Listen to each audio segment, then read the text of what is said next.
Balita ko dumating na si Lennon na. Kwento ni Aljon kay Cindy habang nasa office sila.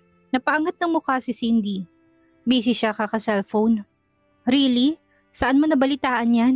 Nagulat siya sa ibinalita ng binata. Kay Kevin, maikling sagot ni Aljon. What? Bakit hindi ako tinawagan ni Kuya Kevin? Tinunulit ang atensyon sa cellphone. Denial ang number ni Lennon. Unattended pa din yon. Naiinis siya. Denial naman ang number ni Kevin. Nag-ring pero hindi siya nito sinasagot. Shit! Kuya, answer the phone! Sigaw ni Cindy sa cellphone niya. Tila pinapagalitan niya yon. Oh, easy ka lang. Baka naman busy lang. Nakasimangot niya siya. Denial ulit ang number ni Kevin. Nung hindi pa din siya sinagot ay tinapon niya ang cellphone niya. Ah, shit! Hey, grow up Cindy. Hindi pwede yung lahat ng gusto mo masusunod. Hindi lang sa'yo umiikot ang mundo.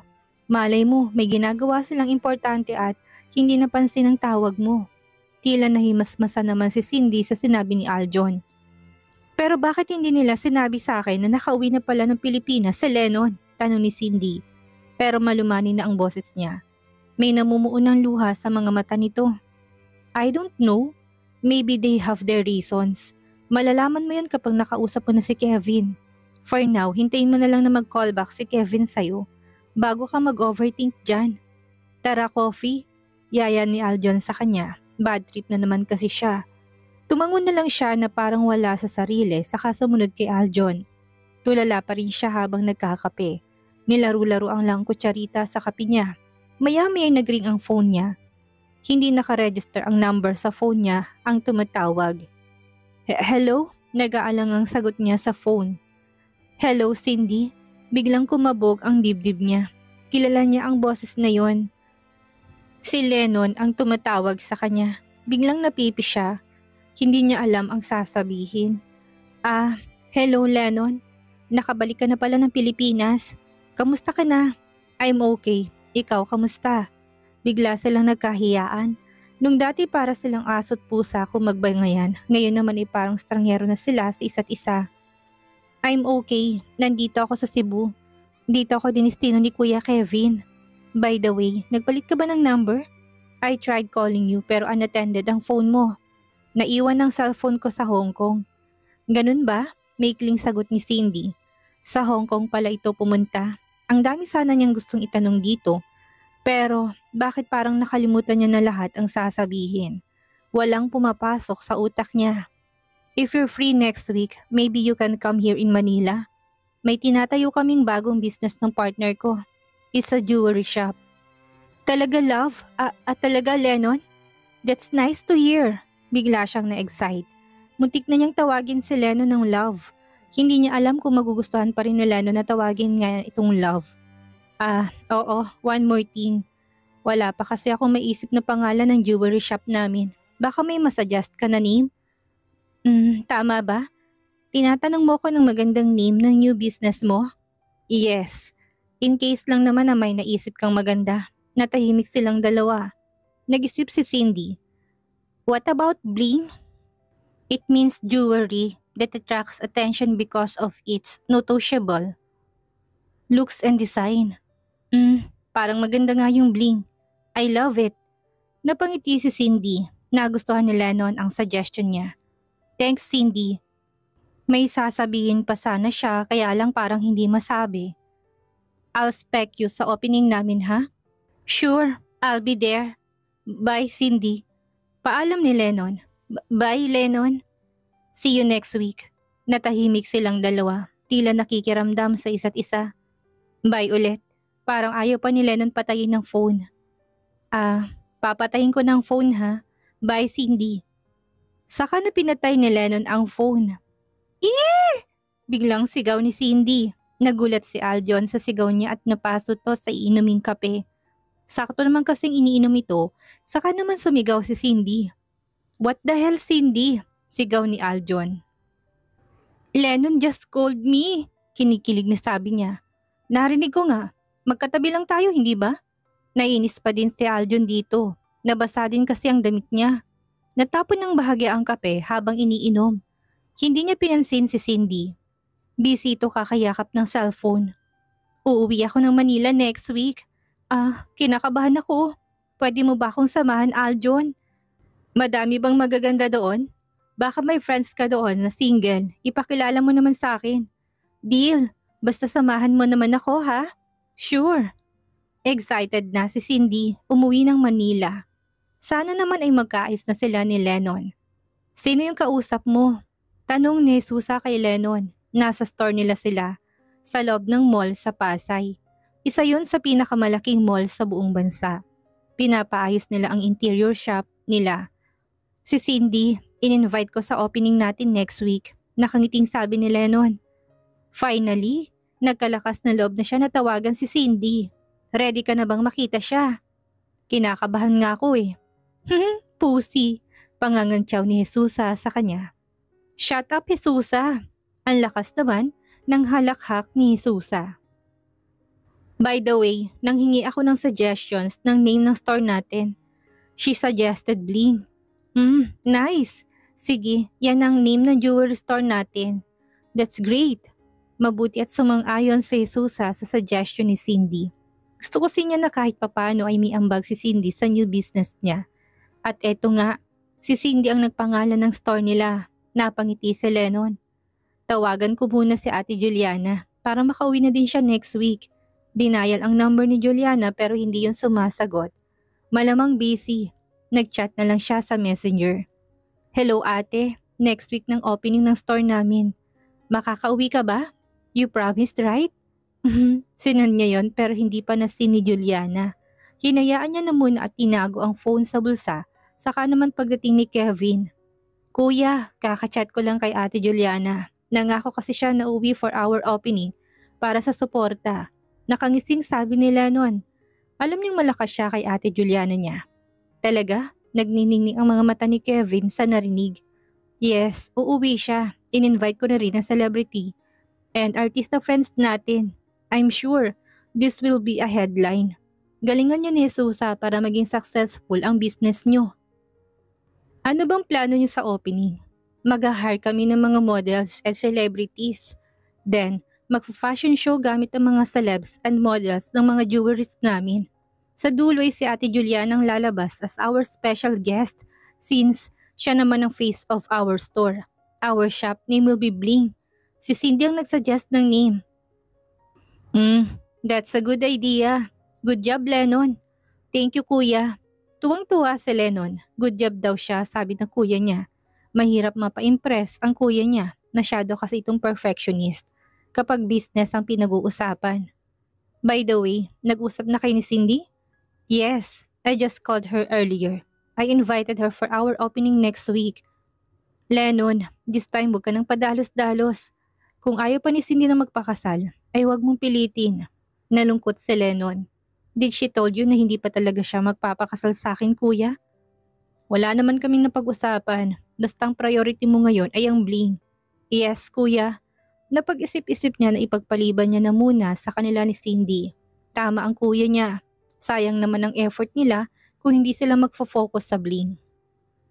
Umalis na si Kevin sa store ni na Lennon at Jesusa. Tinignan niya lang ang development doon. Mukhang wala namang problema. Kapag hindi siya busy ay pinupuntahan niya si Lennon sa store nila para mag-supervise. Nang makarating na sa parking ay pumasok na siya sa kotse saka nag-video call kay Juliana. Sinagot naman ng nobya. Malamang hindi to busy. Hey babe, wala kang work today? Katatapos lang. I need to finish ang iba kong photoshoot para makalive ako for at least a week para sa opening ni Lennon at Jesusa. That's good babe. Miss na miss ka na ng mga bata. At syempre, ni Kevin Jr. Ikaw talaga. Kunwaring saway ni Juliana perong totoo ay namimiss na din niya si Kevin. Nai-imagine na kung paano siya ibalibag ni Kevin habang nagtatalik sila dahil sa pagkamiss nila sa isa't isa. I miss you so much, Juliana. Bulong ni Kevin sa telepono. Work ka na. I love you. Nagpaalam na rin si Juliana kay Kevin. Lagot siya pag uwi niya ng Pilipinas. Baka hindi siya makalakad nito. Natawa siya sa sarili. Kamusta nang pinapagawa ko sa iyo, Angela? Tanong ng papa ni Angela sa kanya. Nakukuha ko ng loob ni Kevin pa. Konting kembot na lang ay mapapa sa akin na siya. Sabi ni Angela na proud sa sarili. Good job anak. Bilis-bilisan mo, tinahabol na ako ng mga pinagkakautangan ko. Kailangan mong makasal kay Kevin bago pa nila malaman na lubog na ako sa utang. Eto na nga ni-stress na tuloy ako sa'yo. Bakit kasi hindi mo patigilan yung pagsusugal mo? Huwag mo ko sagutin ng ganyan, anak lang kita. Sundin mo ang gusto ko. Desperado ng papa niya. Hinahabol na siya ng mga pinagkakautangan niya. Balita ko, uuwi daw si Juliana next week para sa opening ng shop ni Lennon. Nagulat si Angela. I don't know pa. Paano mo nalaman yan? I have many ways. So hindi mo talaga ginagawang trabaho mo ng maayos? Akala ko ba malapit na kayo ni Kevin? Bakit hindi mo alam na uuwi si Juliana? Mas magaling pa rin pala ako kesa sayo. Galit na galit ang papa niya. Sorry pa. Ayusin mong trabaho mo. Sigaw nito sa kanya. Oo pa. Mangiyak-ngiyak na sabi ni Angela saka umalis. Shit, paanong babalik si Juliana? Hindi pa nga siya nakaka-first move kay Kevin ay mababakura na naman ito. Sabi ng papa niya ay uwi lang ito sa opening ng shop ni Lennon. Ibig sabihin, aalis din ito agad. Pag alis nito ay gagawin niya ng plano niya kay Kevin. Kailangan niya ng magmadali, nagagalit ng papa niya. Alas 7 na ng gabi, kakalapag lang ng eroplanong sinasakyan ni Cindy at Aljon. Nasa Manila na sila. Bukas na ang opening ng Bling. Umuwi si Cindy sa bahay nila samantalang nag-check-in si Aljon sa hotel. Mommy! Daddy! Sigaw ni Cindy pagdating niya sa bahay nila. Malalaki ang ngiti na sinalubong siya ng parents niya. Cindy anak, I miss you. Sambit ng mommy niya habang niyayakap siya. Nakasunod naman ang daddy niya. How are you anak? Tanong naman ng daddy niya. I'm okay dad. Umuwi lang ako para sa opening ng jewelry store ni Lennon. Okay na ba kayo ni Lennon anak? Nag-aalalang tanong ng daddy niya. Hindi pa kami nakapag-usap dad. Tinawag niya lang ako last week to invite me sa opening nila. That's a good start. Sana'y magkabalikan na kayo anak. Lennon is a good man. Not to mention na maganda din ang pamilya nila. Malaking bagay ang pamilya nila sa atin kapag nakasal kayo anak. Napag-isip-isip ko dad na ready na ako magpakasal kay Lennon. If given a chance, ako na magpo-propose sa kanya ng kasal. Kaya mo ba yun? Ano bang pumasok sa kokote mo? Para kay Lennon gagawin ko dad. I don't want to lose him. Ikaw ang bahala. Gawin mo ang sa tingin mo ang makakapagpasaya ng puso mo. O siya, magpahinga ka na at bukas ay dadalo tayo sa opening ng store ni Lennon. Tumango lang si Cindy at pumasok na sa kwarto niya. Ate Juliana, where are you? Tinawagan ni Lennon si Juliana. Natataranta na siya. Bukas na ang opening ng Bling pero hindi pa dumarating si Juliana. Nasa Istanbul pa ako. Delayed ang flight. Baka bukas nang dating ko dyan sa Manila. Oh no, ikaw pa naman ang special guest namin ate. Paano ba yan? Don't worry, kaya yan Lennon. 5 p.m. pa naman mag-start ang program, hindi ba? 2 p.m. ang arrival ko sa Pilipinas. Paliwanag ni Juliana. Sure ka ate ha? Natataranta na ako. Para kang manganganak ha. First baby ko nga kasi ito, hindi ba? I want it to be perfect. Don't worry, everything is gonna be fine. Okay ate, take care and see you tomorrow. Nagpaalam na siya kay Juliana. Hindi pa din siya mapakali. Paroon at parito siya sa paglalakad. Will you please calm down? Sumasakit ang ulo ko sa'yo, sabi ni Susa sa kanya. How can I calm down? Bukas ng opening natin at wala pa si ate Juliana. Pasigaw na sabi ni Lennon. I hear you right?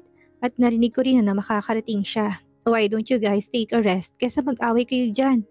Ready naman ang lahat. Si Juliana na lang ang kulang at sinigurado niya naman na makakahabol siya. Sabi ni Kevin sa kanilang dalawa. Sinunod nila ang utos ni Kevin at nagpahinga na. Nagsipasok na sila sa kanilang kwarto. Alas 4 ng hapon ay nagsidatingan ng mga bisita sa opening ng Bling. Napaka-elegante ng setup ng store nila. May stage sa gitna kung saan nararampang mga model and celebrity na hinire wearing their jewelry sa Bling. Star-studded ang opening nila. Mga artista models, politician at businessmen ang mga bisita nila. Si Susa ay busy sa pag-iistima sa mga dumadating na guest. Si Lennon naman ay hindi pa rin mapakali. Wala pa si ate Juliana niya. Si Kuya Kevin ay wala din. Dumiretso yung sa airport para sunduin si Juliana. Mas lalong kinabahan siya. Mas kampante sana siya kung nasa tabi niyang Kuya Kevin niya. Mag-start ng program in an hour, nakatingin lang siya sa entrance at nag-aabang sa pagdating ni Juliana at Kevin. Maya-maya pa'y natigil ang pagtibok ng kanyang puso. Nakita niya si Cindy na papasok ng store. May kasama itong lalaki. Si Aljon Aguilar. Bakit niya sinamang lalaking yun? Nakita na din siya ni Cindy. Nag-smile ito ng bahagya sa kanya saka lumapit. Hi, maikling bati ni Cindy. Cindy, salamat at dumating ka. Nagbeso siya sa dalaga. Feeling awkward silang dalawa. Thank you sa invitation. Nagtinginan silang dalawa. Walang gustong bumasag ng katahimikan. By the way, this is Aljon Aguilar. Yes, we know each other. Maikling sabi ni Lennon na parang walang ganang makipagkamay kay Aljon. Nagsiselos siya. Nakalimutan niya ng problema niya kay Juliana dahil sa selos niya kay Cindy at Aljon. Lennon! Napalingon sila sa babaeng nagsalita mula sa likuran niya. Isang magandang chinitang babae yon. Hey, everything is ready. Si Ate Juliana na lang ang kulang. Tumawag na si Kuya Kevin at on the way na daw sila dito. Really? Tila nabunutan ng tinik si Lennon. Hinawakan niya sa balikat si Jesus at tinalog-alog. That's great. Hinalikan niya si Jesus sa pisngi at pinisil-pisil ang pisngi nito. Hey, you're ruining my makeup. Si Cindy ay natameme lang sa harap nila. Hindi niya alam kung anong gagawin. Tatakbo ba o mananatili sa harap ni Lennon at ng babae habang naglalampungan sa harap niya. Oh, by the way, Cindy, this is my business partner sa Bling. This is si Susa Ching. Isa siyang jewelry designer.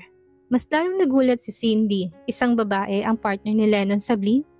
Sa tagal ng relasyon nila ni Lennon, hindi niya pa nakilala si Susa. Paanong parang close na close ng dalawa?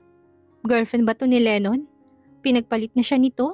Napansin ni Aljon na paiyak na si Cindy. Inakbayan niya ito at pinisil sa balikat saka bumulong. Huwag kang mag-iskandalo dito. Pigilan mo yung pag-iyak mo kung ayaw mong mapahiya. Natauhan siya. Shit, kung hindi siya binulungan ni Aljon ay parang ganun ngang gagawin niya. Kinumpos ang sarili sa harap nila Lennon at Jesusa. Sorry. Medyo nahilo lang ako. Are you okay, Cindy? Nag-aalalang tanong ni Lennon. Ang hayop, kunwari pang concern sa akin. Yes, I'm okay. Jesusa, right? Nice to meet you, Jesusa. Nice to meet you too, Cindy. Malaki ang ngiti nito sa kanya. Parang sincere naman ito. This is my business partner, Aljon Aguilar. Pakilala niyo din kay Aljon. Kala niyo kayo lang may business partner, ha?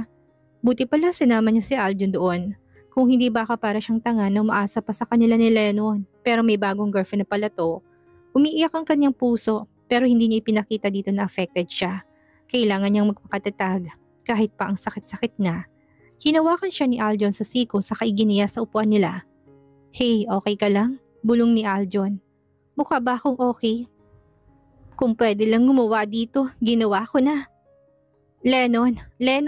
Pukaw ni Jesusa kay Lennon. Nakatingin lang kasi ito kay Cindy at Aljon na nakaupo at nagbubulungan.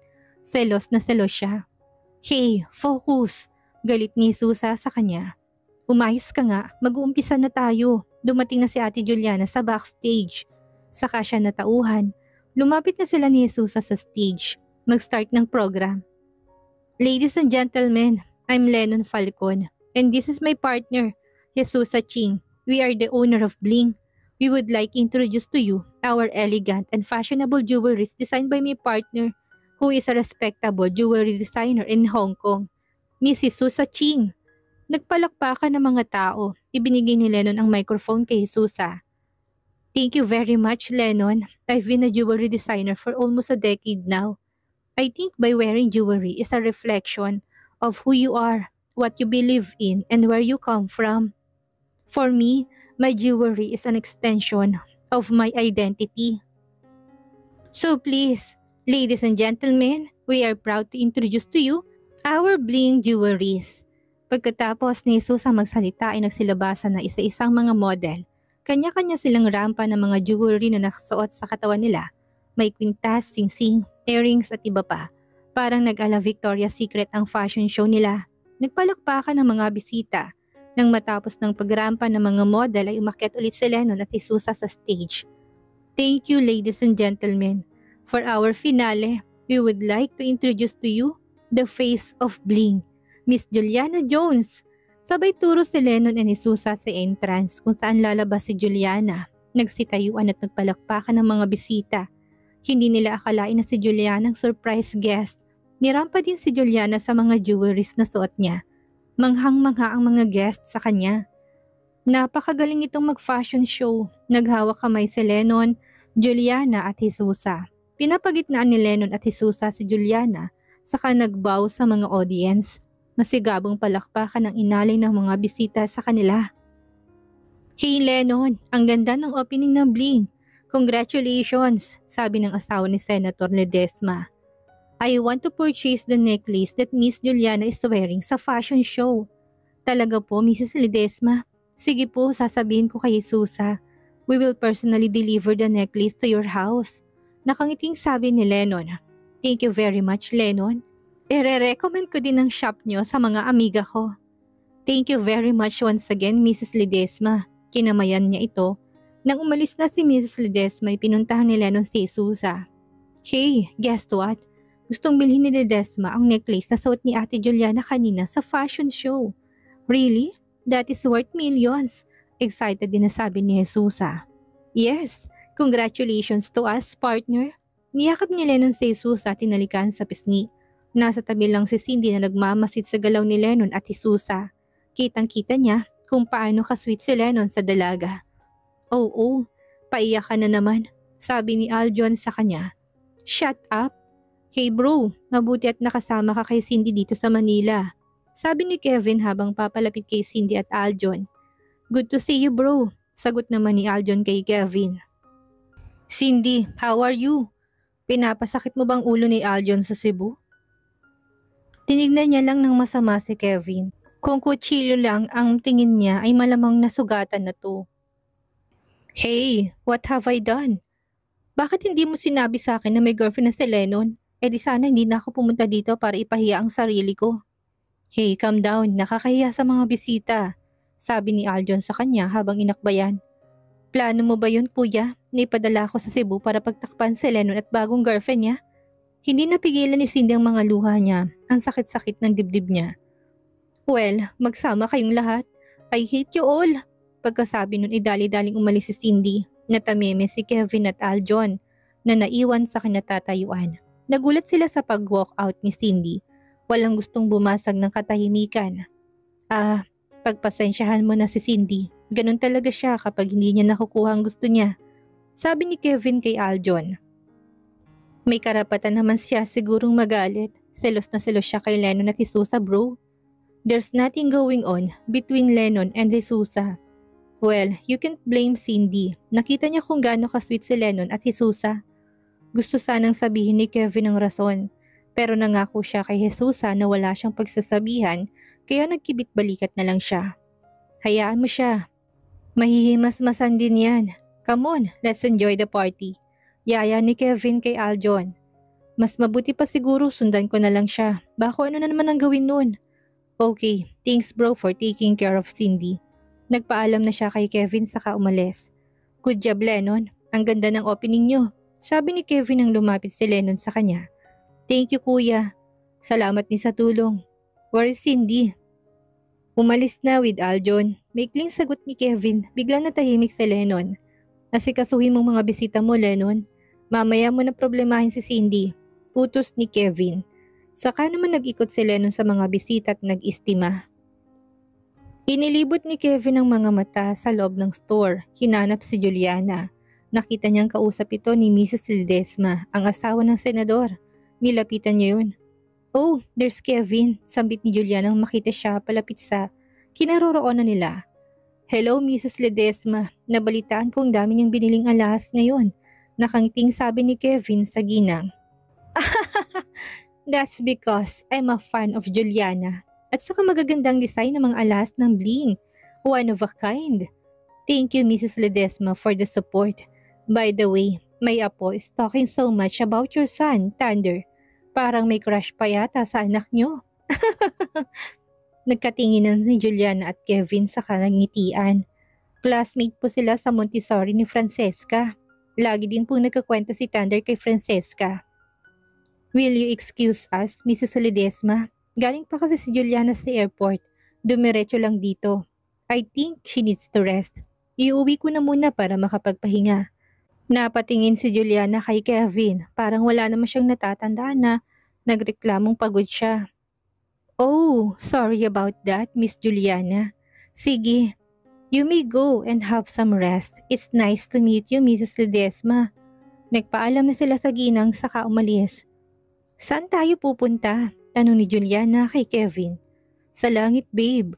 Bulong ni Kevin sa kanya.